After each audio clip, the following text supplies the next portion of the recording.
बाद में यूज़ किया जा सके इस रिसोर्स को। तो हमने दो ब्रॉड लॉ की फील्ड्स को डिस्कस किया था। वन वाज प्राइवेट लॉ और पब्लिक लॉ। तो इन दोनों के अंदर दो डिफरेंट ब्रांचेस हैं। नॉर्मली जो प्राइवेट लॉ होता है वो सिविल नेचर का बन जाता है, ठीक है, और जो पब्लिक लॉ होता है मोस्टली उसमें जो क्रिमिनल लॉ होता है वो लॉज आ जाते हैं। थोड़ी देर में डिस्कस करेंगे थोड़ा सा इनको डिफरेंशिएट करते हुए, देन हम आगे बढ़ेंगे। तो सबसे पहले हमारे पास जो सिविल लॉ है, क्या है? Civil law sets out rights and duties of persons as between themselves. हमने डिस्कस किया था कि जो सिविल लॉ होता है, ठीक है, जो प्राइवेट लॉ होता है बेसिकली वो जो इंडिविजुअल्स के बीच में इंटरैक्शंस होते हैं उनको रेगुलेट करता है, ठीक है। ये बताता है कि इंडिविजुअल्स की अपने आपस में जो इंटरैक्शंस हैं, ठीक, उनमें उनकी ड्यूटीज क्या हैं, उनके राइट्स क्या हैं, उनकी ऑब्लिगेशंस क्या हैं, ठीक हुआ। फिर the person whose right are being affected can claim a remedy for the wrongdoing. उस इंडिविजुअल इंटरैक्शन के अंदर कोई भी अगर रॉन्ग डूइंग होती है, रॉन्ग डूइंग मीनिंग टॉट, ठीक है, जो इंडिविजुअल के रिलेशंस में जो भी रॉन्ग डूइंग होती है उसको क्राइम नहीं कहते आप, उसको रॉन्ग डूइंग कहते हैं। सिविल नेचर का अगर कोई केस है तो वो हमेशा रॉन्ग डूइंग होती है, टॉट होता है, क्रिमिनल एक्ट नहीं कहलाता वो, ठीक। उसके अगेंस्ट आप रेमेडी क्लेम कर सकते हो फ्रॉम दी रॉन्ग डूअर, ठीक हुआ। फिर violation of civil law is a टॉट, बात कर ली, a wrong doing but not a crime. थोड़ी देर में हम डिस्कस करेंगे, हो जाएगा, ये समझ में आ जाएगा आपको। उसके बाद civil case might therefore be identified. अब जब हम क्लास में एक्टिविटी कर रहे होंगे तो I will be giving you different case laws as well to read here in the class and then we will be discussing on those. तो आप किस तरीके से पहचानोगे कि ये जो लॉ है वो सिविल है या क्रिमिनल है? अगर आपने देखा कि अहमद वर्सेस मुश्ताक, तो ये दो इंडिविजुअल्स के बीच में है, ठीक। अहमद क्या कहलाएगा? प्लेंटिफ। वो जिसके राइट को वायोलेट किया गया, जिसके अगेंस्ट रॉन्ग डूइंग हुई, ठीक, जिसका राइट वायोलेट हुआ, और यह क्या कहलाएगा? Defendant, the wrong doer. तो सिविल नेचर के जो केसेस होंगे उनको identify, it will be always person versus person, person versus state भी हो सकता है, लेकिन नॉर्मली अंडरस्टैंडिंग के लिए पर्सन वर्सेस पर्सन। अब पर्सन वर्सेस स्टेट किस तरीके से हो सकता है? ऐसे हो सकता है, एजाज लारी एक्सप्रेस वे पे जा रहा था, ठीक है, लारी एक्सप्रेस पे उसकी जो स्पीड लिमिट है for example 100 kilometre per hour है। अब ये जा रहा था तो बीच में कुत्ता आ गया और इसकी गाड़ी में लगा, आके गाड़ी में आके कुत्ता लग गया, गाड़ी का बम्पर वगैरह टूट गया, ये जाके गाड़ी जो है वो अनबैलेंस हुई और जो रोड पे फेंस लगा हुआ होता है उसमें जाके इसकी गाड़ी लगी। तो अब इसने क्या किया? इसने किया किसके ऊपर? स्टेट ऑफ पाकिस्तान पे केस किया कि भाई स्टेट की ये रिस्पॉन्सिबिलिटी है कि थ्रू रेलेवेंट डिपार्टमेंट इस किस्म के एक्सप्रेस रोड को फेंस करवाए ताकि जो एक्स्ट्रे डॉग्स वगैरह हैं वो रोड पे ना आ सकें, या जो ह्यूमन की मूवमेंट है वो भी लियारी एक्सप्रेस पे ना हो। तो स्टेट क्योंकि फेल हुई है अपनी ड्यूटी को परफॉर्म करने में टू फेंस द रोड, उसकी वजह से मुझे नुकसान हुआ है और मेरी जान भी जा सकती थी। मैं अपनी गाड़ी की कंपनसेशन गवर्नमेंट से क्लेम करता हूं कि मुझे जितने भी नुकसान हुआ है गाड़ी का वो सारा का सारा भर दे, रिपेयर भी करवा दे और मुझे 15 लाख एक्स्ट्रा भी दे, मेरी जान जा सकती थी। मैं मेंटल एग्नी से गुजरा हूं, मुझे मौत दिखाई दे रही थी। सीधी सी बात है, साइकोलॉजिकल इफेक्ट डालेगी ये चीज, हर कोई बहादुर नहीं होता। तो अब यहां पे क्या होगा, एजाज वर्सेस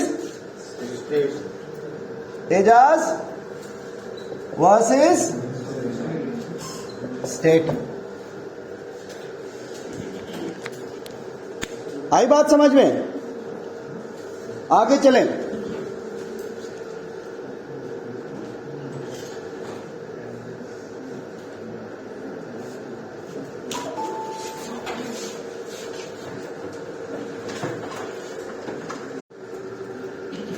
आगे चलें जरा।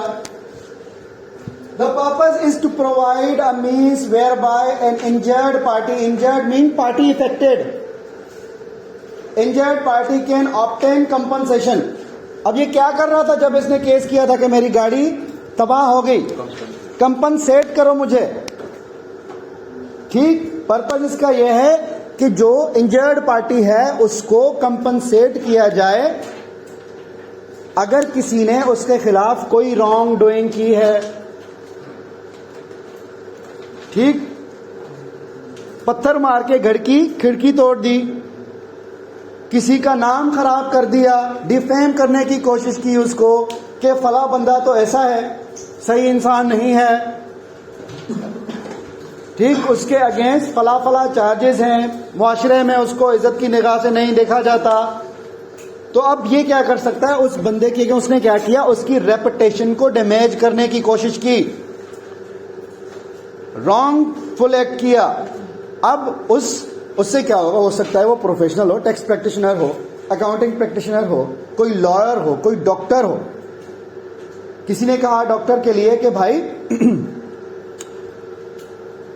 आप, ये डॉक्टर क्या करता है, ये मेडिकल कंपनी से पैसे लेके और उनकी दवाएं चलाता है, अननेसेसरी वो प्रिस्क्राइब कर देता है दवाएं। तो अब इससे क्या होगा, वो बंदा कोर्ट में चला जाएगा, वो बोलेगा कि मैं एक फिजिशियन हूं और इसने मेरा जो क्लाइंटल है उसको खराब करने की कोशिश की है, मेरा नाम खराब करने की कोशिश की है, मैं एक प्रैक्टिशनर हूं, प्रोफेशनल डॉक्टर हूं, तो मेरी इनकम के ऊपर बड़ा फर्क पड़ा है, इसने मुझे डिफेम करने की कोशिश की है, मैं इंजर्ड हूं, मैं इफेक्ट हुआ हूं, मुझे ये कंपनसेट करे। कितने का? 50 लाख का। लोग करोड़ों की जो है वो कंपनसेशन कोर्ट में डालते हैं, हर जाना। ठीक है, ऐसे केसेस आपने सुने होंगे टीवी पे। गवर्नमेंट क्यों पड़ेगी? जो जिस बंदे ने हार्म किया है वही करेगा ना, रॉन्ग डूअर करेगा। गवर्नमेंट कहां से आ गई? ठीक है। उसके बाद प्रूफ ऑफ बर्डन, हमेशा जो सिविल लॉ होता है, सिविल केसेस होते हैं, उसमें जो प्रूफ ऑफ बर्डन होता है वो किसके ऊपर फॉल करता है? Always the plaintiff. ठीक है, ये प्रूफ किसने करना है? प्लेंटिफ ने, कि कुत्ता जो है वो फेंस की वजह से ही नहीं आया था, सिर्फ फेंस के ना होने की वजह से ही आया था, वरना अब तक पॉसिबिलिटीज हो सकती है ना कि फेंस नहीं थी। लेकिन कंक्लूसिवली किस तरीके से आप ये बोल सकते हो कि सिर्फ फेंस की वजह से नहीं आ रहा था, नहीं आया था? ऐसा भी तो हो रहा था कि कोई उसको पकड़ रहा था, कोई उस कुत्ते को मार रहा था और वो भाग के आया हो, फॉर एग्जाम्पल। ये किस तरीके से एस्टेब्लिश करेगा डॉक्टर के इस बंदे ने इसको वाकई डिफेम किया है? क्या जो बातें उसने कही थी वो डिफेमेशन की डेफिनेशन के अंदर आती हैं, नहीं आती? ठीक, डिफेमेशन को भी बाकायदा डिफाइन किया है लॉ ने। अगर वो कही हुई बातें सारे उन पैरामीटर्स के ऊपर पूरी उतरती हैं तो फिर ही वो अमल जो होगा वो डिफेमेशन कहलाएगा। तो सारी ये चीजें किसने प्रूव करनी है? बर्डन ऑफ प्रूफ किसके ऊपर है? प्लेंटिफ के ऊपर। ठीक सर जी, पिछली बार आपने एग्जांपल दी थी कि वो ऊपर से क्या बोलते चार्ट गिरा और वो प्रॉपर्टी तो बंदे की बिलोंग करती थी ना, तो फिर तो वो प्रूफ करेगा ना। पिछली बार आपने एग्जांपल दी था बिल्डिंग के, सिविल था ना, उसने कहा मेरा इंटेंशन नहीं था, लेकिन तो फिर भी प्लेंटिफ प्रूफ करेगा ना, ये प्रूफ करेगा कि मेरा इंटेंशन नहीं था। सॉरी, नहीं सर, वो तो प्लेंटिफ प्रूफ करेगा कि उसने मुझे जानबूझ के मारा है। सर लेकिन प्रॉपर्टी तो उसकी थी ना जहाँ से वो गिरा है, ऊपर से गिरा तो प्रॉपर्टी इररेलेवेंट है ना, किसी की भी हो, प्रॉपर्टी इररेलेवेंट है किसी की भी हो।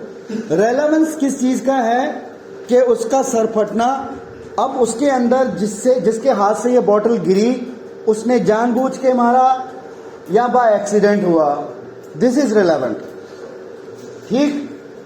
और रेमेडी क्या हो सकती है? द सिविल कोर्ट में order the defendant to pay damages और it might order some other remedy. Court उसको या तो बोलेगी कि डैमेज दो या कोई और रेमेडी हो सकती है जो कोर्ट सीम्स फिट। सर और अगर वो कोर्ट ने जो ऑर्डर दिया उसमें ये होता है कि जो प्लेंटिफ होता है वही गलत साबित होता है तो फिर वो he can ask for compensation हो सकता है उसके अगेंस्ट फिर वो जो है वो एप्लीकेशन दे दे कि भाई इसने जानबूझ के, अब मुझे इसने, क्योंकि मैं इसके पास रीजनेबल ग्राउंड्स नहीं थे ये प्रूव करने के लिए कि मैंने वाकई इसको डिफेम करने की कोशिश की थी, अब मैं क्लेम करता हूं कि ये मुझे और ये सारा कुछ उसका लगा ना, किसका, जो अपने आप को डिफेंड कर रहा था। हाँ वो कंपनसेट करेगा, कोई केस डालेगा, एप्लीकेशन देगा कोर्ट को कि भाई इसने जानबूझ के जो है वो मुझे डिफेम करने की, अब मुझे किस बगैर रीजनेबल ग्राउंड्स के इसने मुझे ये करने की कोशिश की, मुआशरे में बदनाम करने की कोशिश की, अब मैं क्लेम करता हूं कि ये डैमेजेस दे। ठीक। आ जाएं other side of the coin.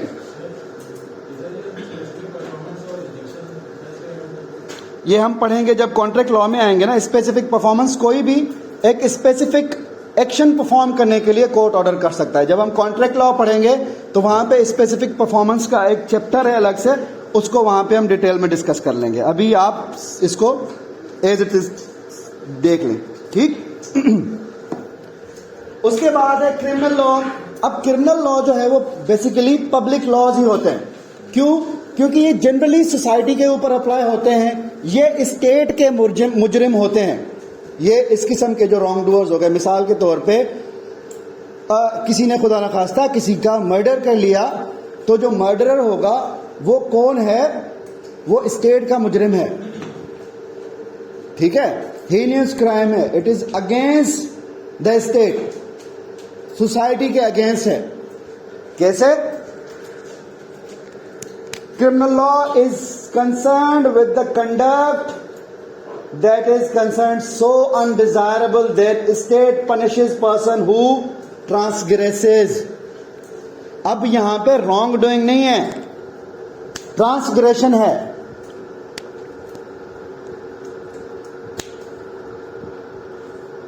ठीक है। क्यों हंस रहे हैं? ऊपर से जा रही बातें या समझ में ज्यादा आ रहा है? ठीक। नेचर डिफरेंट है, रॉन्ग डूइंग के ऊपर बात खत्म नहीं होगी, ये क्राइम है। लीगल एक्शन में be brought by the state against individuals who are accused of being in breach of criminal law. अब एजाज वाली कहानी जो थी उसमें यह था कि एजाज ने तो स्टेट पे केस कर दिया। स्टेट ने क्या किया कि इसके पास जिस मैन्युफैक्चरर की कार थी उसके ऊपर केस किया, state versus XYZ Motors private limited और लिमिटेड। क्यों? स्टेट ने कहा कि एजाज का जो सर फटा है ना, ठीक है, एक तो उस गाड़ी की जो बिल्ड क्वालिटी खराब थी, उसमें एयरबैग्स नहीं थे, उसकी ब्रेक सही नहीं थी। तो अब ये स्टेट का मसला है, हम इस कंपनी को क्रिमिनली प्रोसिक्यूट करेंगे। ये हमारी जो अवाम है उनकी जिंदगियों को खतरा है। ठीक है, तो स्टेट लीगल एक्शन इनिशिएट करेगी। मिसाल के तौर पे मर्डर का जो केस है, विक्टिम के बहाव पे स्टेट लड़ेगी आपसे। बर्डन ऑफ प्रूफ जो होगा किसके ऊपर होगा? स्टेट। कैसे हुआ? मर्डर होता है, पुलिस क्राइम सीन पे पहुंचती है, पुलिस क्राइम सीन पे पहुंच के मैटर को इन्वेस्टिगेट करते हैं, इन्वेस्टिगेट करके इन्वेस्टिगेशन के बेसिस के ऊपर क्रिमिनल के अगेंस्ट चार्जशीट बनती है, उस चार्जशीट के बेसिस के ऊपर कोर्ट में केस ट्रायल किया जाता है, ट्रायल होता है, कोर्ट प्रोसीडिंग्स होते हैं, और based on the evidence produced by the state before the court उसको सजा मिलती है, पनिश किया जाता है। ठीक, अब वो कैपिटल पनिशमेंट भी हो सकती है, लाइफ इम्प्रिजनमेंट भी हो सकता है, कोई और पनिशमेंट भी हो सकती है, depending upon the severity of the case और द क्राइम। ठीक, अब ये प्रूफ, यहां पे बर्डन ऑफ प्रूफ किसके ऊपर है? स्टेट के ऊपर है, प्लेंटिफ के ऊपर नहीं है, विक्टिम के ऊपर नहीं है। Purpose to regulate society by the threat of punishment. इस लॉ का क्या है? इस लॉ का पर्पस क्या है? सोसाइटी को रेगुलेट करना, और वहां पे क्या है कि जो आपस में आपके इंटरेक्शंस हैं इंडिविजुअल्स के, उनको रेगुलेट करना against the wrong doings done by someone, ठीक, in a particular human interaction और रिलेशनशिप। स्टेट प्रोसिक्यूट करती है आपको if state can prove beyond reasonable doubt the prosecution is successful and accused is found guilty and convicted. State ने अगर prove कर दिया beyond reasonable doubt तो वो बंदा प्रोसिक्यूट हो जाएगा। मिसाल के तौर पे रिसेंटली एक केस हुआ था, एक बच्ची का रेप पंजाब में ज़ैनब केस हुआ था, जो उसमें स्टेट ने यह प्रूव कर दिया कि प्रूव हो गया कि इसने ये डिफरेंट इन्वेस्टिगेशन और रीजनेबल डाउट के बगैर ये प्रूव हो गया कि यही क्रिमिनल है, तो उसको क्या हुआ, उसकी पनिशमेंट क्या थी? उसको हैंग किया गया, डेथ पेनल्टी मिली उसको। ठीक, किसने दी? स्टेट ने दी, because that crime is considered heinous against humanity. चलें जी, थोड़ा सा आगे बढ़ते हैं। ये चीज समझ में आ गई, क्रिमिनल और सिविल का डिफरेंस। अब हम थोड़ा सा लेजिस्लेशन प्रोसेस को थोड़ा सा आज डिटेल में पढ़ेंगे। लास्ट क्लास में हमने थोड़ा सा कॉन्सेप्ट एस्टेब्लिश कर लिया था कि बेसिकली ये होते मामलात किस तरीके से हैं। अब अज्यूम करें दो सिनेरियोज होते हैं। याद रखिएगा, कॉन्स्टिट्यूशन अब पाकिस्तान ने हर चीज के लिए प्रोसेस बताया हुआ है, ठीक है, और जो लाइफ है आपके नेशनल असेंबली की, उसको डिवाइड किया गया है सेशंस में, ठीक है। सेशन से मुराद मीटिंग्स, पार्लियामेंट, जब ऐसे ही पार्लियामेंट के मेंबर्स बैठे हुए होते हैं, मुलाकातें होती हैं उनकी, मतलब सेशन कहलाता है वो लीगल टर्मिनोलॉजी में, ठीक। तो article 54 of the constitution of Pakistan ये कहता है कि असेंबली मेंबर्स ने एक साल में मिनिमम 3 मर्तबा मिलना है, ठीक है, मिनिमम 3 टाइम्स आपने मिलना है। कौन सा आर्टिकल कहता है? Article 54 of the constitution of the Islamic Republic of Pakistan. और ये जो मिलने के बीच में इंटरवेल है, should not be more than 130 days, ठीक है। एक मर्तबा मिले, एक से दूसरे सेशन में जो डिस्टेंस है, जो इंटरवेल है, वो 130 डेज से ज्यादा नहीं होना चाहिए, नहीं होगा, ठीक। यानी कि 130 से पहले पहले उनको मुलाकात करनी है, सेशन कॉल करना है, ठीक। अब अगर असेंबली, देखिए पार्लियामेंट का काम क्या है, बेसिक काम क्या है? लॉ बनाना, ठीक है। तो अब हम ये सिनेरियो देखेंगे कि अगर असेंबली सेशन में है तो लॉ मेकिंग का तरीकेकार क्या होगा। अगर असेंबली सेशन में नहीं है, यानी कि वो 130 डेज वाला पीरियड चल रहा है, तो वहां पे भी तो लॉ की जरूरत पड़ती है ना। ऐसा थोड़ी है कि उस टाइम पे लॉ नहीं बनेगा, लॉ बनेगा। अगर इस किस्म का सिनेरियो होगा तो फिर लॉ किस तरीके से बनेगा, क्या प्रोसीजर होगा, ठीक। तो हम दोनों सिचुएशन स्टडी करेंगे। First, when the assembly in session, तो लॉ किस तरीके से बनेगा। दूसरा, अगर असेंबली सेशन में नहीं है तो फिर किस तरीके से लॉ बनेगा। तो पहले डिस्कस करते हैं कि ऐसा पीरियड चल रहा है कि असेंबली सेशन में नहीं है, ठीक, वो 130 डेज वाला पीरियड चल रहा है, असेंबली सेशन में नहीं है और आप लॉ बनाना चाहते हो। तो इस सिचुएशन में ये होता है कि जो कैबिनेट होगा वो डायरेक्टली लॉ बना के जो बिल होगा वो सीधा सीधा कहां पे भिजवा देगा। बिल को हम डिस्कस कर चुके हैं, क्या होता है बिल, एक प्रपोज पीस ऑफ लॉ होता है, ठीक, वो डायरेक्टली भेज देंगे किसके पास, प्रेसिडेंट के पास, और प्रेसिडेंट उसको अगर साइन कर देगा तो वो पास हो जाएगा। और कौन सा वाला लॉ कहलाएगा, ऑर्डिनेंस, ठीक, वो ऑर्डिनेंस कहलाएगा। इस किस्म का लॉ जब पास हो प्रेसिडेंट से, जब असेंबली सेशन में ना हो और वो लॉ नेशनल असेंबली में डिस्कस ना हो, डायरेक्टली प्रेसिडेंट के पास उस बिल को भेज दिया जाए और प्रेसिडेंट उसको पास साइन कर दे, तो वो लॉ इनेक्ट तो हो गया। लेकिन अब वो लॉ कौन सा लॉ कहलाएगा, ऑर्डिनेंस कहलाएगा। वो इस किस्म का लॉ ऑर्डिनेंस कहलाता है, ठीक, लॉ बन गया, इनेक्ट हो गया। लॉ ये कहता है, ऑर्डिनेंस से आपका कॉन्स्टिट्यूशन ये कहता है कि इस किस्म के लॉ को आपने, लॉ तो बन गया लेकिन विद इन 120 डेज आपने नेशनल असेंबली में लाना है,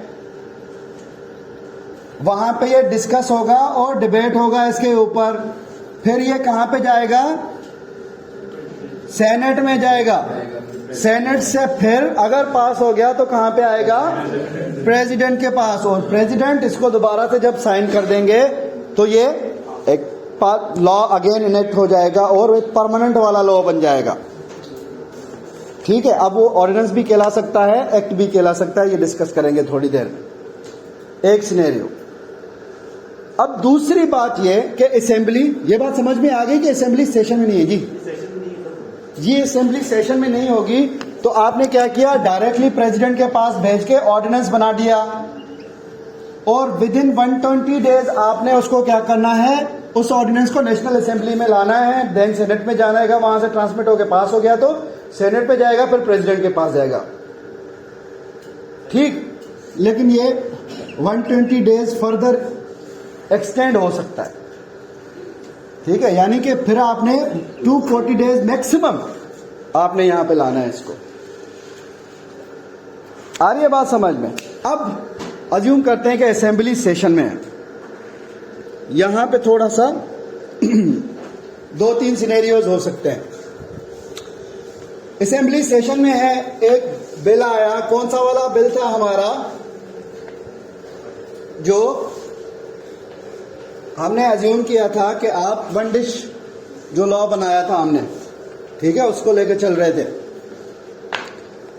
तो बिल पेश किया गया पार्लियामेंट में कि शादियों में एक डिश सर्व होगी, ठीक। Bill as it is national assembly से पास हुआ और ट्रांसमिट हो गया सेनेट में। याद रखिएगा, लॉ बिल किसी भी हाउस में ओरिजिनेट हो सकता है, नेशनल असेंबली और सेनेट, ठीक। नेशनल असेंबली से ओरिजिनेट हुआ, एज इट इज पास हो गया और चला गया कहां पे, सेनेट में, या सेनेट में ओरिजिनेट हुआ, नेशनल असेंबली में चला गया, पास हो गया एज इट इज। एनए ने पास किया without amendment, as it is चला गया, सेनेट ने भी पास किया और डायरेक्टली चला गया किसके पास, प्रेसिडेंट के पास। और अज्यूम करते हैं कि प्रेसिडेंट ने उसको एज इट इज असेंट दे दी, एक्ट बन गया, लॉ इनेक्ट हो गया, लॉ प्रोमलगेट हो गया। 2 किस्म के लॉ, ऑर्डिनेंस और एक्ट। ऑर्डिनेंस बनाना हमने सीख लिया, अब एक्ट बनाना सीख लिया। पहला सिनेरियो के विदाउट अमेंडमेंट पास हो गया। दूसरा सिनेरियो, नेशनल असेंबली में आया, ठीक, डिस्कस हुआ, डिबेट हुआ, तो हमने ये बात की थी कि मेंबर्स ने बोला कि भाई वेजिटेरियन लोग भी तो हैं, एक वेजिटेबल की डिश भी रखो, तो 1 डिश कुछ भी हो सकता है, बिरयानी कौरमा प्लस एक वेजिटेबल की डिश। ठीक है, तो हम इसको पास करते हैं एक अमेंडमेंट के साथ के वेजिटेबल डालो। ठीक है, एक अमेंडमेंट के साथ के वेजिटेबल डालो तो पास है ये। अमेंडमेंट के साथ पास करके अगेन ट्रांसमिट होगा कहां पे? सेनेट। अब सेनेट ने क्या कहा था कि एक डिश दाल की भी डालो। सेनेट ने कहा कि बाकी सारा मंजूर है, इस एक अमेंडमेंट अगर आप कर लें तो ये पास हो जाएगा। तो अब क्या हुआ? पहले क्या था? एज इट इज पास हुआ, अब अमेंडमेंट के साथ पास होके सीधा चला आ गया किसके पास? ट्रांसमिट हो गया प्रेसिडेंट के पास, और उन्होंने असेंट दे दिया, लॉ बन गया। थर्ड सिनेरियो कि लॉ ओरिजिनेट हुआ, अमेंडमेंट्स के साथ पास हुआ, एक हाउस में दूसरे हाउस में गया और वहां पे रिजेक्ट हुआ। तो जिस हाउस में ये ओरिजिनेट हुआ था उन्होंने समझा कि लॉ बहुत इंपॉर्टेंट है, ठीक है, इसको दोबारा कंसीडर किया जाए और एक ज्वाइंट सेशन ऑफ पार्लियामेंट बुलाया जाए। ज्वाइंट सेशन मीनिंग उसमें सेनेटर्स भी होंगे, उसमें नेशनल असेंबली के मेंबर्स भी होंगे। ठीक, अब हम ज्वाइंट सेशन में ये बिल दोबारा डिस्कस होगा और अगर वहां पे मेंबर्स जितने प्रेजेंट हैं अगर उन्होंने इसको अप्रूव किया तो ये आगे जाएगा। ठीक है, अगर अप्रूव नहीं होता तो ये रिजेक्ट हो जाएगा, खत्म कहानी। अगर ज्वाइंट सिटिंग में अप्रूव हो जाता है तो अगेन प्रेसिडेंट के पास चला जाएगा। आगे तीनों सिनेरियो समझ में?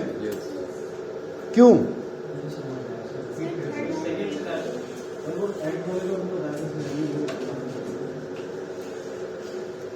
वन,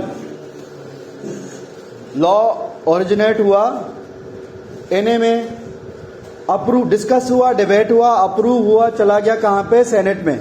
सेनेट में डिस्कस हुआ, डिबेट हुआ, अप्रूव हो गया, फिर ट्रांसमिट हो जाएगा प्रेसिडेंट के पास। प्रेसिडेंट उसको साइन कर देंगे तो वो एक्ट बन जाएगा। अब उसमें दो सिनेरियोज हमने डिस्कस किए कि पहले as it is bill approve हो गया, लॉ बन गया। दूसरी मर्तबा उसको हमने लॉ उसने नेशनल असेंबली के मेंबर्स ने कहा कि एक अमेंडमेंट डाल दो, तो फिर इसको पास करते हैं। एक अमेंडमेंट के साथ पास किया कि भाई इसमें सब्जी भी डालो, पास करके ट्रांसमिट कर दिया सेनेट को। ठीक, सेनेट ने कहा ओके है, इसको पास करेंगे एक अमेंडमेंट के साथ, दाल डालो। ठीक, उस अमेंडमेंट के साथ पास करके किसके पास भेज दिया? प्रेसिडेंट के पास। प्रेसिडेंट उसको साइन करेंगे, लॉ बन गया, एक्ट बन गया। चौथा सिनेरियो कि दोनों हाउसेस से पास करके बिल आ गया कहां पे? प्रेसिडेंट के पास, और प्रेसिडेंट ने उसको रिजेक्ट किया। तो रिजेक्ट करके उन्होंने रीजंस लिख के बताया कि भाई इस रीजंस के बुनियाद पे बिल रिजेक्टेड है।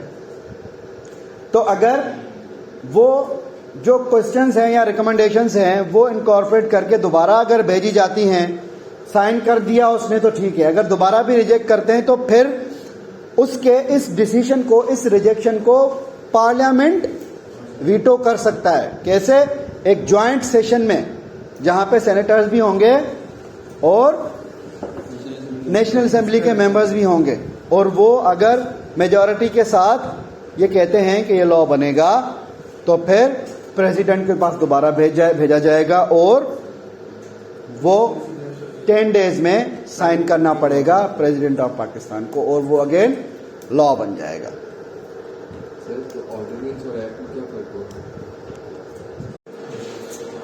ऑर्डिनेंस के अलावा कुछ ऐसे बिल्स होते हैं जो डायरेक्टली नेशनल असेंबली से कहां जाते हैं? प्रेसिडेंट के पास जाते हैं। वो कौन से बिल्स होते हैं? Money bills.